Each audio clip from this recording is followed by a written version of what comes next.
হয়তো আজ আমার কথাগুলো খারাপ লাগে, কিন্তু আমি যে কথাগুলো বলি, কথাগুলো পয়েন্টে পয়েন্টে বলি, কিছু কিছু মানুষের জয়েন্টে জয়েন্টে গিয়ে হিট করে।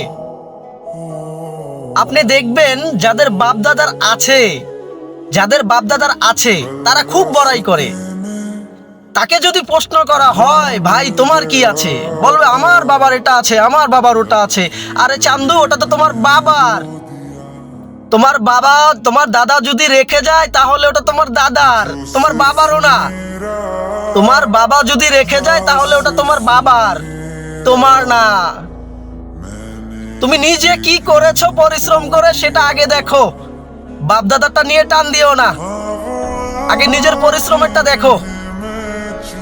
সত্যি কথা বলতে, যারা মধ্যবিত্ত ঘরের পরিবারের সন্তান, যারা গরিবের সন্তান, তারা বোঝে বাস্তবতা কত কঠিন।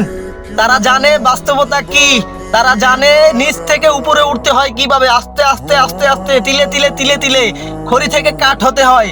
তুমি কি বুঝবে?